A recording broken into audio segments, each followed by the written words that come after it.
How many four-letter words can I use on that? Trying to switch to a double. Cheddar is driving. Nothing yet. Takedown, Michael Cheddar. Oh, Nick, I'm a top guy, so I love top wrestling. Hale trying to stick him. He does. Maximus Hale the fall. So I think that wrestling is the greatest sport on earth.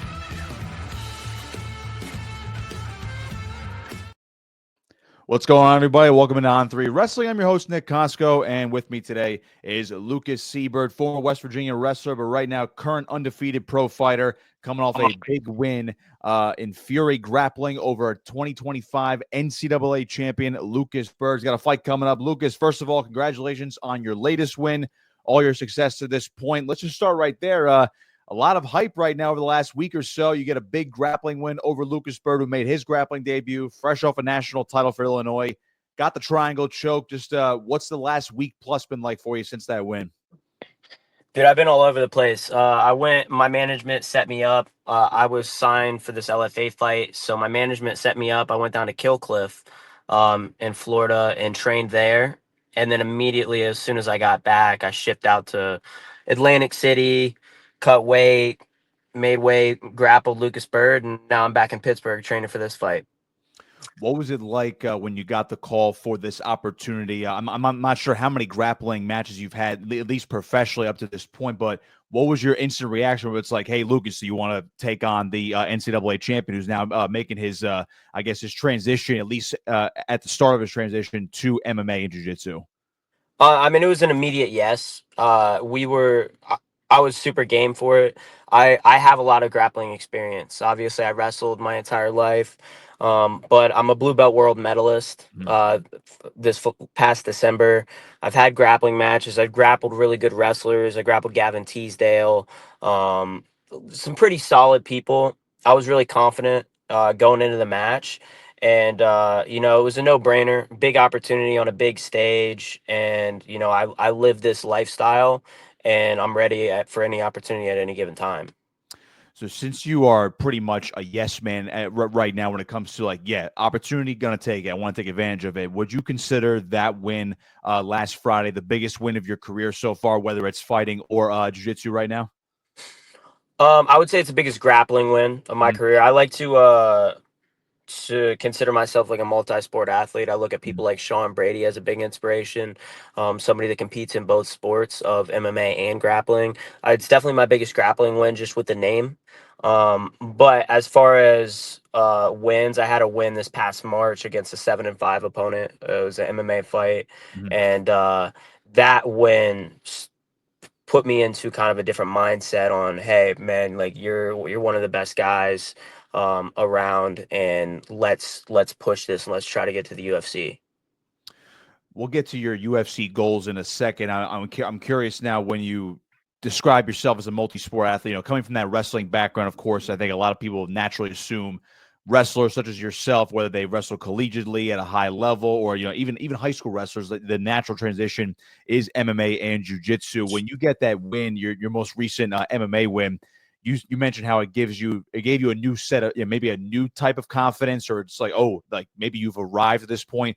What was your mindset like once you got that win? You're like, oh, maybe this is like what I'm supposed to do. Is that some word that you felt after that win? Yeah, man. So I wasn't like a super successful wrestler. I wrestled in college. I was a walk-on at West Virginia University under Coach Flynn. And I started one year. I placed at the Big 12 tournament, but I wasn't like one of these blue chip guys, right? And I'm just starting. I felt like I was about to hit success in wrestling. And then I didn't start, and I was kind of plagued with some injuries near the end of my career. And now I'm just hitting the ground running at a sport that I feel like I'm just naturally a little bit better at. I guess that's it for me. It's like I feel that I'm catching up. My physical body's catching up to my mental capabilities, and I've developed everything at a time that I want to. Right, I'm 25 years old, and between these next 7 years, it's how much can we get done in that amount of time. with your wrestling career, the fact that you were a walk-on obviously is very admirable for a lot of people. Where not many people would want to walk into a Division I wrestling room and say, "Yes, I want to try this out." When they were maybe over-recruited by guys who were on scholarship. When did you start? Did you start wrestling when you were young? Was it later on? What was your early wrestling career like? I was young. I would have been like, like 10 or 11. Mhm. I started wrestling in fifth grade, maybe. I loved it. It was a place for me to get my aggression out. I was always a smaller kid. I wanted to play pro football or basketball, but I was too small, right? And I had family that wrestled. My dad introduced me. Both my older brothers wrestled. Neither of them were like great, and I was just grew up going to wrestling tournaments, and it made sense. I was a small kid, and I just kind of fit into it right away, and I found a love for it. And as you talk about walking on, I just loved the sport. And I wanted to continue the sport no matter at what level. West Virginia happened to be the cheapest option in terms of I got in-state tuition. I'm from Ohio, but there was like an agreement. I got in-state tuition, and I was able to pursue my goals at the highest level, and that made sense to me. I want to do this, whatever sport it is. I want to do it at the highest level. That's the goal. And I was able to go to West Virginia, and I learned a lot. It's interesting you say that because you come from Ohio. You had 118 wins in your high school career. A successful prep career. Were you trying to look at other schools, whether they be Division I or Division II, or was it like you mentioned how West Virginia was the cheapest option? You maybe worked out a deal as like, I guess in football they call them preferred walk-ons. Was that kind of the deal from the get-go, or were you looking at other schools too, like, oh, maybe I could pursue my wrestling goals at this school or that school? So I wanted to I almost went to Gardner Webb University, which was D1. I was recruited from there, and then Cody Walters, he was the assistant coach there. He ended up getting shipped out to West Virginia. So I went to West Virginia, but I was looking at a lot of schools: Ashland University in Ohio, Mount Union, Ashland's D2, Mount Union's D3. Whoever wanted me, that was what I want. I didn't want to go somewhere. Like I could have probably walked on to a small. I wanted to be wanted like a little bit, and I also wanted to be a part of building something. I didn't want to just walk onto like the best D3 school in the country. That probably could have been an option as well. I'm somebody that I like to build stuff, and feel like me and the community are doing something. I've talked to Coach Flynn before. Fantastic guy, great leader of that program. What was it like wrestling under him? And again, you were a walk-on, so I'm curious. You eventually worked your way into a starting role, but what was it like when you first stepped on campus? Was it like, all right, I'm a walk-on. Like I know some of these guys are on scholarship. I have to basically make myself stand out. What was it like when you first walked on campus? It was hard, man. He probably had the biggest class I would imagine D1 wrestling ever, because he got to take extra people because he had just transferred. So we started the year with 48 kids, 24 of which were freshmen. It might have been more, it might have been 28. And we ended that year with 24 kids. The 48-man roster dwindled down to exactly half. Wow. And it was because it was so tough. And he was kind of like seeing who wanted to be there, right? That was his first year. It was almost like boot camp. On top of that, I struggled with a learning disability. And school's just not my thing. It never was. And for a lot of people, it came easy. It was hard. So on top of, not being the most talented guy in the room for sure, school itself being pretty difficult, and just the lifestyle change of being an 18-year-old, not living with your parents, it was a lot. But being around those like great men, those great mentors, and Flynn and Moore and Port and Walters, it really it was a very pivotal moment in my life, and it's something I still refer back to a lot of the stuff they taught me when I was 18 years old.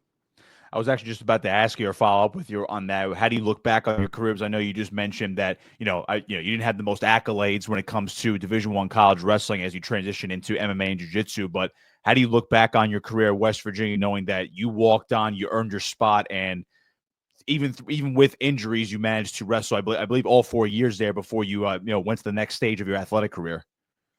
It was successful. And it's okay for me to say that in my head, right? Because my wrestling career is over. I didn't Mm, accomplish the things I wanted to accomplish as far as, wins and losses. mm, However, uh, what I did there was I studied sports psychology one, and I wrestled. I think those were probably the two best things you could do to become a mixed martial artist. mm, And that ended up translating to what I'm doing now. And I graduated college. I was a first generation graduate from my family. That's something I probably never would have done without the support of being in a D1 facility and, having good mentors. And overall, I'm happy with how those 4 years went. I'm happy with who I was as an 18-year-old kid and what I left as a 22-year-old kid, and developing myself into a man, and looking back and looking at those people and those mentors and still having contact with them. mm. I still talk to Flynn occasionally, and Port, and my lifting coach and stuff like that. Like they're good relationships, and that I'm also very proud of.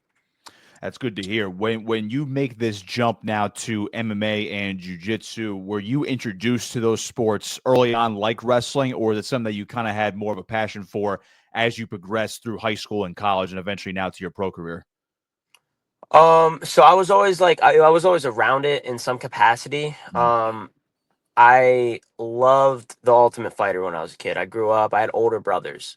So I grew up, I watched The Ultimate Fighter, George St. Pierre, Josh Koscheck, all these guys, right? mm, Those were my heroes. I had UFC action figures.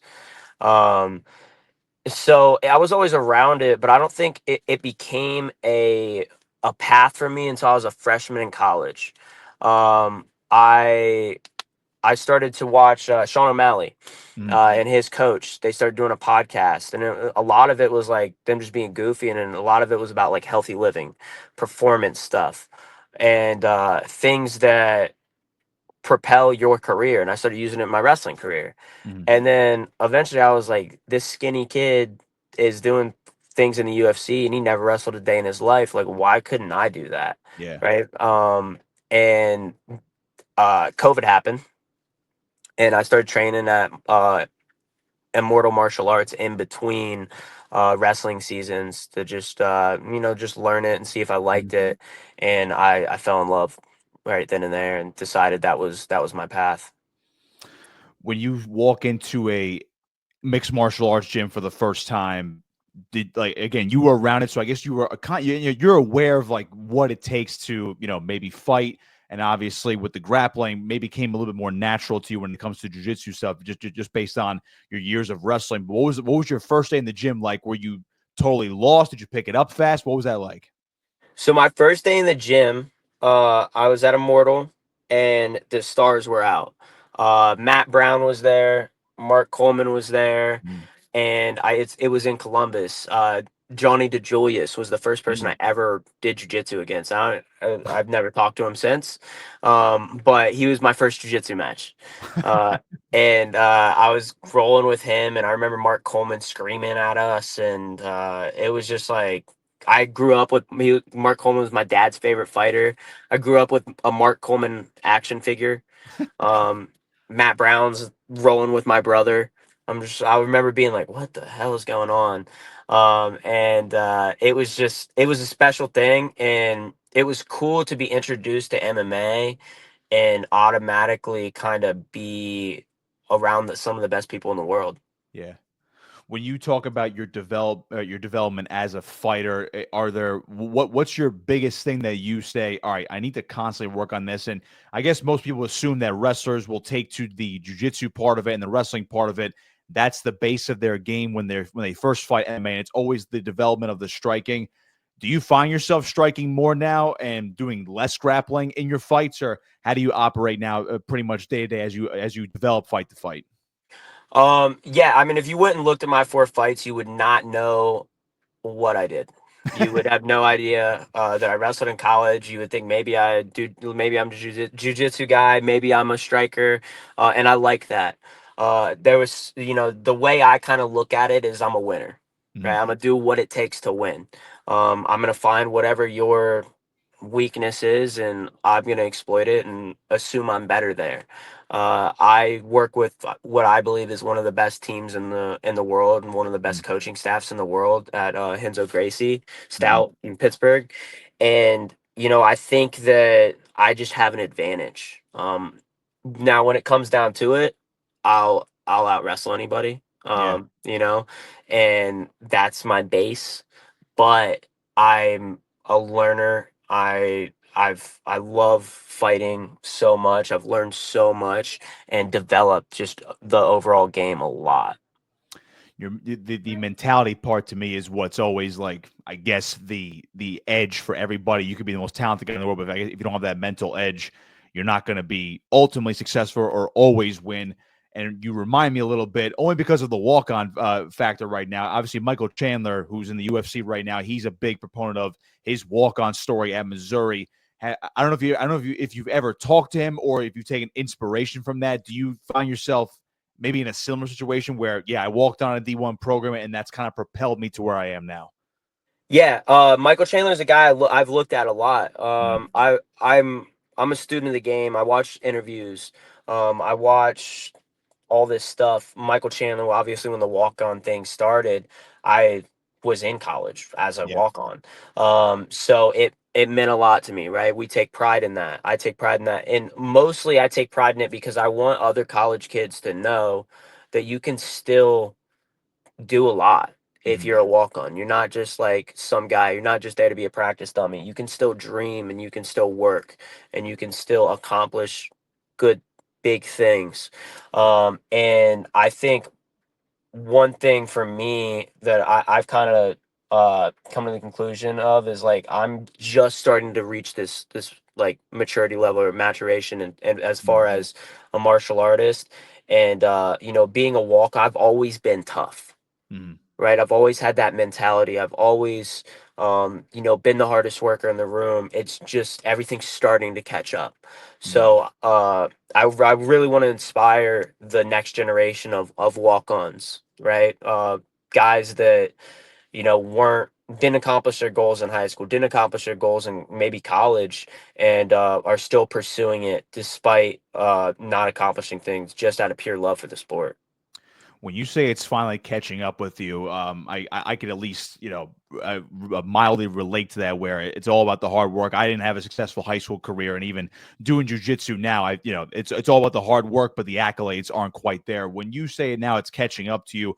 What is that feeling like? Where it's like, I've put in, X amount of hours of work. I've worked hard at X, Y, and Z for however many years. When I guess it's the skill, maybe the accomplishments. Is that what you're referring to? What's catching up to you now?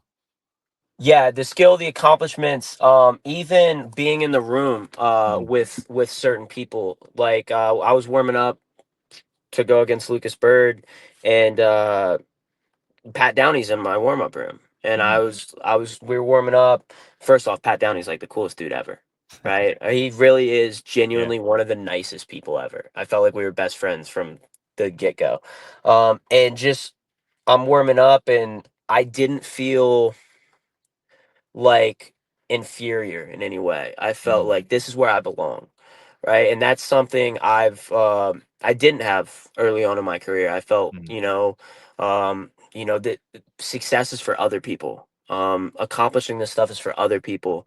And now I'm like, I feel that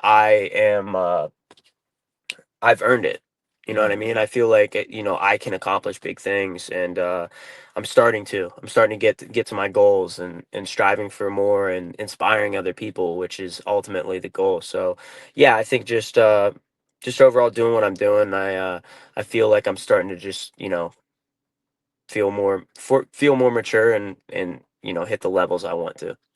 It's awesome to hear, and the fact that you mentioned that Downey was in the same, the warm up room at the same time as you were. What was that like? He was after you, correct, when he grappled Chris Weidman. Yeah. So you get the win, and then do you immediately go back? Like, are you in the crowd watching him, or are you in the back? Like what's going on right there when you watch his fight against Weidman? So I win. We're like going backwards. I plan on doing leg lock stuff, and then we get out on the mat, and they're like, "Yo, you can't do heel hooks in this match." And I was like, "Oh shit!" I was like, so my coach is trying to walk me through a heel hook, and I want, my goal was to get to a single leg, invert underneath, Mhm, drop under, go ashi, mhm. probably finish in like outside heel hook or go to 50-50, right? And I pull myself under, and I was like, I don't even know if I'm allowed to reap. Like throw my leg Yeah, over and turn his body, because in blue belt IBJJF that is illegal. right. I was like, so what are the rule? Like I'm sitting there like battling in my mind, like what is even the rule set?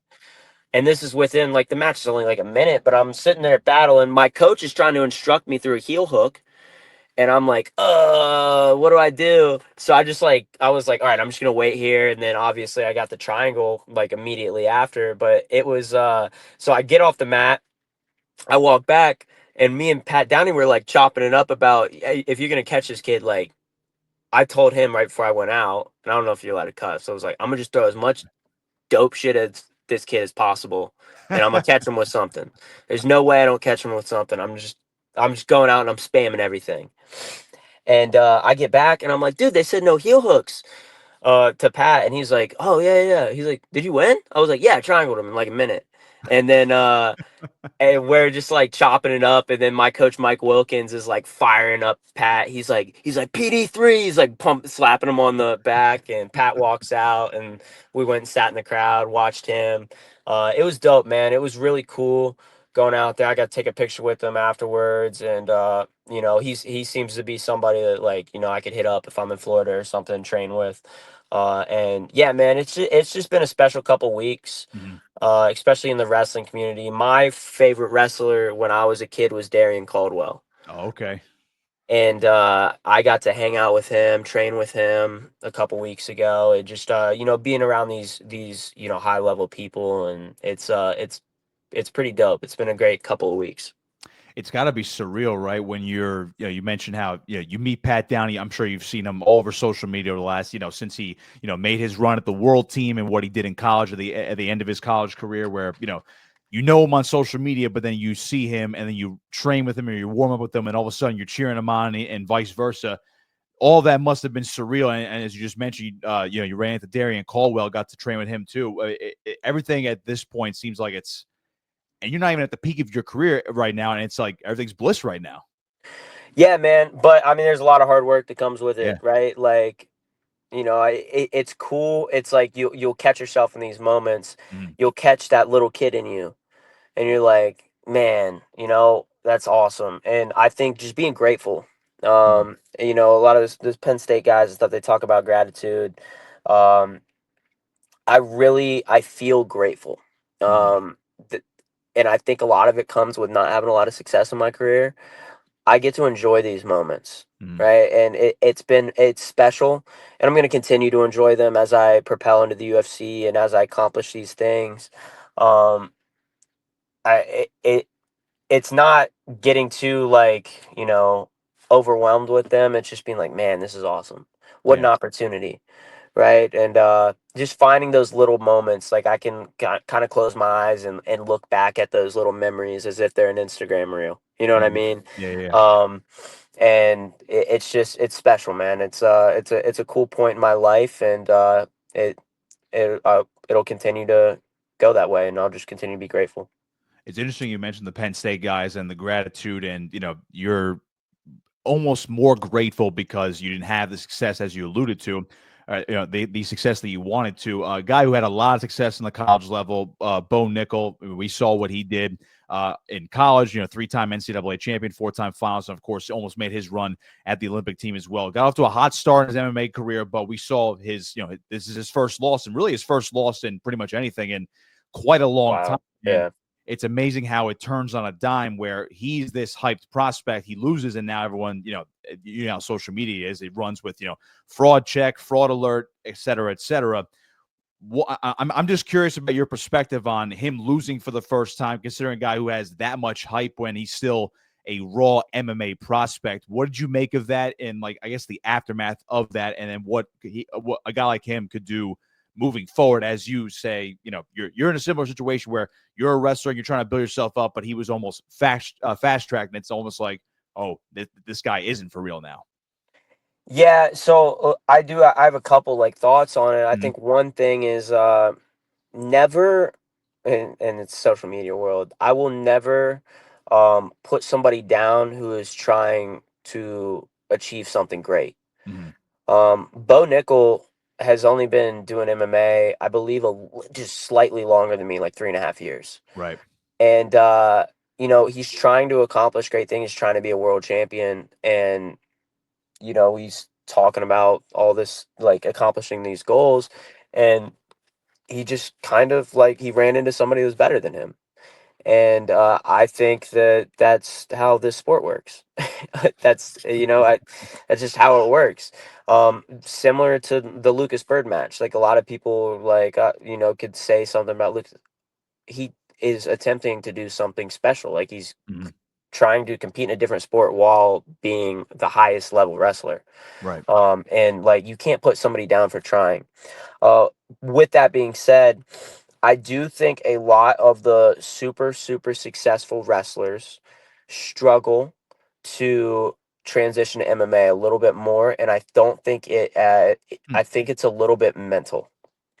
I think Interesting. they accomplish their goals in the sport, and it's learning a whole different sport. Some things don't translate exactly the same. Like just Mhm. because I was national champion wrestler doesn't mean I'm gonna be world champion MMA fighter. Mhm. Me, I'm a walk on. I translated really well to MMA compared to a lot of people I know that are higher level wrestlers than me. And I think just being humble and uh being able to like take that and for what it is. All right, here's where I need to improve, here's where I need to get better, which I think Bo will, because he's a high level competitor. Oh yeah. I think he'll get better, he'll get better at what he needs to get better at, and he'll eventually be a top 5 guy, maybe Mhm. potentially a world champion. And I just think I think people just need to chill.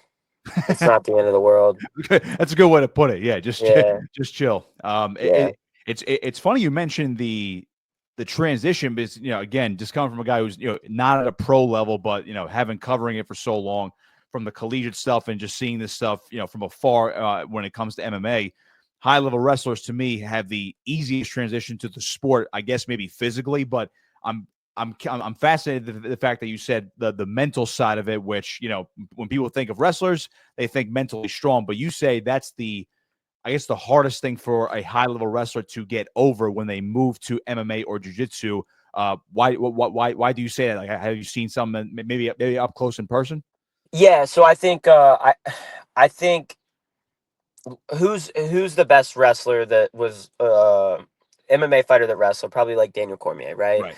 Um, he's kind of an outlier. Mhm. There's a lot of guys that transition that were kind of just like would dance around it. I'll take a fight, but you got a lot of options, and you can look at some of the people that are wrestling right now, right? There's a lot of options.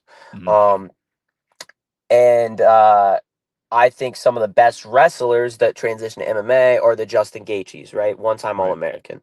Michael Chandler, I believe, maybe one-time All-American. John Jones, JUCO guy, Mhm. right? And they're the guys that still have the hunger, Mhm. right? They didn't accomplish what they wanted in the sport of wrestling, so they still have this hunger in their mid 20s to accomplish more, right? And maybe that's me kind of projecting because I'm one of those guys as well. Right. But I think that there's a lot to be said with having the hunger and not having accomplished what you want in this sport, Mhm. or just in sports in general. And I think a lot of the guys, they still have that wrestler mentality. They're still tough.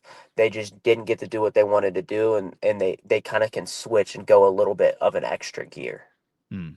Yeah, and I would say that's probably a good way to put it, considering Daniel Cormier ran into Cale Sanderson, for instance, in the NCAA finals, but he becomes a Yeah. two-weight world champion in the UFC. So that is a good example. And I'm again, that's what I was curious about, and you certainly answered it. So getting back to you in terms of what's next for you. Obviously, you have a fight on June 20th. For those who don't know, what's your what does your training schedule look like now at this point? People can imagine how hard a wrestling schedule is when it comes to a college athlete. Sometimes it's 2 days, or guys have to do a lot of stuff on their own. what's a regular week look like for you when you're training and getting ready for a fight? So I work and train at Stout, Pittsburgh. Mhm. It's a Henzo Gracie gym, and it's located in Pittsburgh. We have 4 locations throughout the city. Mm. I'm a youth coach as well as I train full time. So I'm essentially a pro athlete, right? Mhm. That's my only job, is to train and work for this gym. Mm. So Mondays I train in the morning and then I'll coach, and Tuesdays I train in the morning and then I'm working out, and I'll get there at 4:45. I won't leave till 9. Mm. Same with Wednesdays. Sometimes I coach a class in between. Um, I'm just starting to get into lifting with this as well. I live a full pro athlete lifestyle, Mhm. and being in a smaller gym, I get personal one-on-one stuff from my coaches a Mhm. lot. My striking coach Will Morrill, just hit pads with him. It's like a private session, right? I get to learn a lot, and Mhm. that's what I value opposed to going to one of these huge camps. A lot of those guys, a lot of these high-level wrestlers, and this might play into what we were just talking about. A lot of these high-level wrestlers, like, hey, I got to go to this big camp, got to go to this ATT, right? Gotcha. Mhm. You haven't developed the skills yet. You haven't learned. You have to learn. And I've learned for the 3 years I've been doing it, and I will continue to learn um, this sport, and you just having that white belt mentality. And I train over between 20 and 25 hours a week, Mhm. and I also coach somewhere between like 10 to 15. So I got a good schedule, man. I love my life. I also work for Wrestling Mindset on top of that. I've worked Yeah. there for a while. And yeah, man, I'm just super grateful for the life I live, to be completely honest. Yeah, the wrestling mindset guys to me have been great for the sport, and I guess athletes and just people in general. What's it been like working for them, and has it pretty much shaped your mindset and I guess your perspective on life, moving forward since you started working for them as well? Yeah, man. So I started working for them. I started working when I was in college, Mhm. my senior year in college. I graduated with a degree in sports psychology, and I worked for Mindset for about a year out of college, and then I took a break, got a smaller job around here, just working for a diner, and then I was like, man, I want to go full time back into fighting. I want to be able to train on the mornings as well. So I picked up Mindset because I can kind of work around it, and I missed it, man. I love Yeah. mentoring, and kind of being able to give back to the sport that gave so much to me. And having these high level kids, man, some of these kids, they care so much. And just that was me, right? I really Mhm. wish I had this wrestling mindset, but I feel like with the knowledge I've gained, it's my duty to kind of pass it down. The what I learned in college, what I've learned through life, what I continue to learn. I'm competing at the Mhm. highest level, at least in MMA and grappling, and being able to tell these kids like, hey man, what I'm teaching you right now, I'm gonna do tomorrow. You know what I mean? So I feel like I kind of have a different a little bit of a unique perspective with it. I'm still an athlete, and still get to learn. I learn from these kids, man. Like a lot of them have a really good perspective. A lot of them live like pro athletes, and just trying to provide what I can and give back to the sport is something I'm really grateful I get to do for Mindset. It's good to hear, and obviously the fact that you're a youth coach, it certainly helps out. To further do that, what you're practicing and what you're preaching at Wrestling Mindset, and obviously through your own career. So your fight's on June 20th. You have this one coming up. I don't want you to jump ahead again. Don't jump ahead too far, but you've been pretty candid about your goals, getting to the UFC and achieving the highest you can Yes, within sir. the UFC. What does that look like for you? I mean, do you envision maybe only a couple more fights or a handful more fights? Are you trying to get a belt in one of these regional promotions first, or what does your path look like to get to the UFC? My path is whenever my coaches think I'm ready. Mhm. Um, I don't necessarily aim to go in contender series this year. Yeah. Which is maybe like crazy to people, because if I win this fight, I'll be 5-0, Mhm. eligible, right? Right. I want to, when I make it to the UFC, I want to have the confidence that I'm already a top 15 guy in the world. I want to make it to the UFC and I want to explode on the scene. I want to be a top 15 guy. I want to continue to just keep the ball rolling, take fights fast because I'm confident that I can win them. I don't want to get to the UFC and hurry up and wait. I want to get there and feel like I'm a top 15 guy right away. And we're not 100% there yet, and that's okay. It's a sport that I'm learning, right? I think next year 2026 Contender Series is ideal. I do want to win one of these belts on maybe a regional scene, potentially a CFFC or an LFA. But LFA is next. Like you said, I'm facing a 4-0 guy in LFA, big step up in terms of record. And it's a really good opportunity for me to be on UFC Fight Pass, having just grappled and you know, show the world who I am, really.